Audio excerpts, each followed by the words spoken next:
Ahora vamos a hablar de demografía porque en muchas ocasiones vemos muchas cifras, muchas estadísticas, pero no nos paramos a pensar qué hay detrás de todas estas cifras. Ahora hablamos, por ejemplo, de que España está viendo cómo año tras año envejece su población. Es algo que escuchamos de vez en cuando. Este es uno de los datos que dibuja un nuevo estudio del INE, del Instituto Nacional de Estadística, que hoy vamos a conocer. Para ello nos acompaña de nuevo nuestra compañera Isabel Ciudad. Bienvenida de nuevo. Muchísimas gracias, Silvia. Hoy vamos a conocer todos esos detalles, todos esos cambios que se van a ir dando en la sociedad a lo largo del paso del tiempo. Uno de ellos, como nos decías, población más envejecida.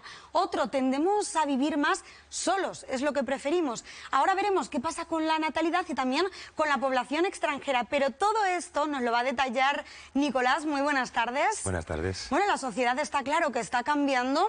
Cuéntanos cuál es ese cambio y qué conceptos en sociología lo acompañan. Bueno, podríamos decir que nos dirigimos hacia una sociedad mucho más líquida, en la que todas las personas optan por elegir una vida más adaptada a ellos mismos, en la que tenemos una multiplicidad de opciones para elegir.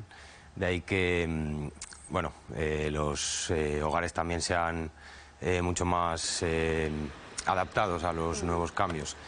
De hecho, preferimos vivir solos muchas veces y esa será una de las cuestiones que vamos a detallar hoy. Pero también queremos ver cómo es esa evolución de la población en número. Tenemos preparada por ahí una gráfica porque España va a crecer en los próximos años. Ya vemos ahí de forma bastante abrupta, vamos a ir ganando población. Sin embargo, habrá un momento muy clave, ahí lo vemos en esa gráfica, en el que este crecimiento se paraliza, Silvia, y ya la población comienza a estancarse. Lo que sí que hay que destacar es que el crecimiento que se está dando actualmente gracias a la natalidad, sobre todo es gracias a los extranjeros, y es que cada vez hay más y son al final los que aportan natalidad. Ahora trataremos este tema de los extranjeros, pero es cierto que ya están muy implicados en nuestra sociedad, ¿no, Nicolás? Sí, sin duda alguna, desde los últimos años vemos que los extranjeros forman parte de nuestra sociedad mucho más activamente.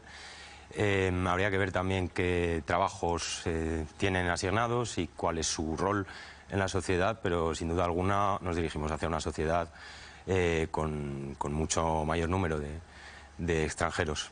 Es muy grandilocuente, pero realmente los cimientos de la sociedad que viene, del futuro que nos espera, se están anclando en cifras como esta. Esto es lo que está determinando todos los cambios y todas las políticas venideras, muchas decisiones.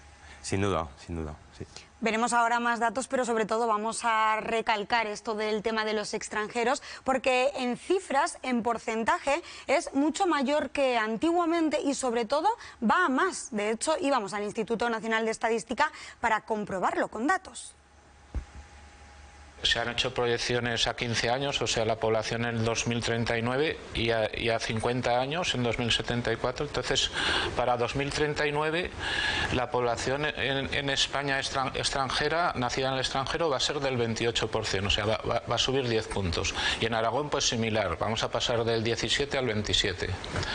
Y en 2074, pues dentro de 50 años, la proyección es que la población nacida en el extranjero vaya a ser sobre el 39%, 38-39%. Estas son las cifras, pero nos preguntamos de qué nacionalidad son esos extranjeros. Pues bien, hay que diferenciar en cuanto a países, también en cuanto a comunidades. No es lo mismo Aragón que España. El 20% de la población nacida en el extranjero es de Rumanía y le sigue Marruecos con un 12%. Eso contrasta con España, porque en España solo hay un 7% de rumanos. En las zonas costeras hay más ingleses, por ejemplo, y aquí lo que hay es pues más básicamente rumanos. Y luego magrebíes, pues más o menos hay parecido al resto de España. La población de extranjeros en nuestra comunidad ha crecido notablemente y eso también ha implicado cambios. Ha implicado muchos cambios, hay que ver el impacto social que tienen todas estas novedades, hay que ver la integración que tienen los extranjeros y ver cómo se integran en nuestra sociedad. Vemos que se encuentran en ciertos barrios y no en otros, entonces esto es un tema que hay que tener muy en cuenta. Y bueno, vemos que también la sociedad ha cambiado mucho y, por ejemplo, podemos ver muchos más comercios de alimentación, por ejemplo, pienso en la carnicería halal o en pues toda una serie de cadenas alimenticias que antes, hace unos 10 o 20 años, no se encontraban presentes. Entonces, A nivel social... Es muy habitual encontrar este tipo de lugares, también gente totalmente integrada, y es que hablábamos antes del caso de Lamine Yamal, ¿no? Sí, desde luego. Sí, ayer vimos cómo marcó Qué bien, ¿no? un golazo, un auténtico golazo en el partido, y bueno, es un reflejo de esta nueva sociedad a la que estamos aconteciendo, ¿no? Una nueva sociedad en la que la población centenaria va a multiplicarse por 12 en casi 50 años. Según el INE, pasaría de 18.312 personas en 2024 a 226.000 en 2072. Hablamos con Paloma Espinosa, es delegada del Mayor del Ayuntamiento de Zaragoza. Buenas tardes. Hola, ¿qué tal? ¿Cómo estáis? Buenas tardes. ¿Se van a implementar también las actividades para los mayores? Sí, por supuesto, porque como bien decís, además Zaragoza está un poco por encima de la media nacional en cuanto a población envejecida, más del 21% es mayor de 65 años, y nosotros pues bueno, trabajamos para implementar, para mejorar, para ampliar no solo los servicios, sino también los equipamientos que desde el Ayuntamiento de Zaragoza pues bueno, son para que las personas mayores no solo tengan un envejecimiento activo y saludable, sino que además socialicen, que nos parece una parte tan o más fundamental que la anterior.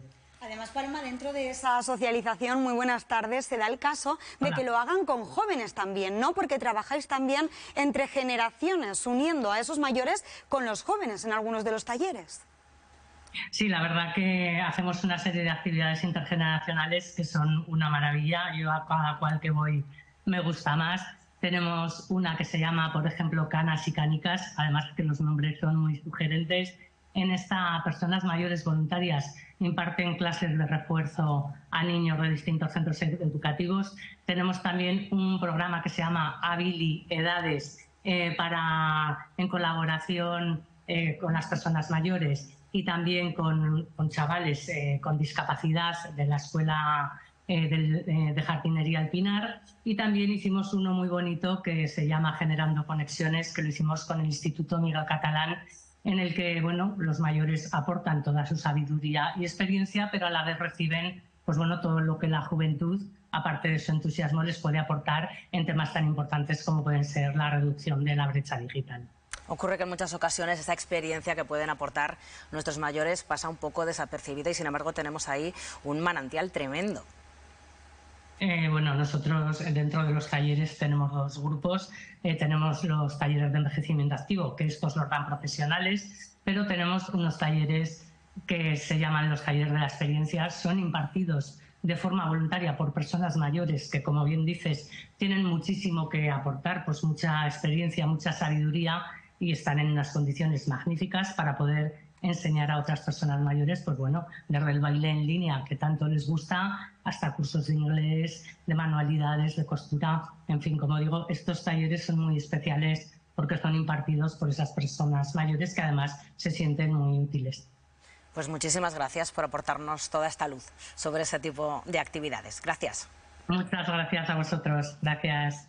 Tenemos la sensación a veces de que los mayores en nuestra sociedad pasan un poco desapercibidos, que han perdido en un momento dado terreno. Sí, desde luego. Los mayores son los grandes olvidados de esta sociedad. Nos centramos siempre en la juventud, pero muchas veces nos olvidamos de ellos, aunque estén en residencias, y en todo caso hay que tener muy en cuenta que esta población, como hemos dicho antes, tiende al envejecimiento. Entonces no olvidarse que los mayores que las personas los jóvenes de hoy en día serán los mayores de mañana, ¿no? Entonces, exactamente. Uno de los problemas, de los grandes problemas de los que se hablan últimamente es el edadismo. Hay ciertas acciones que últimamente la juventud las cometemos día a día. Está Internet, dificultades que pueden suponer para ellos. ¿Realmente estamos luchando por ponerles la vida un poquito más fácil y hacer que se adapten a estas novedades que van surgiendo en la sociedad?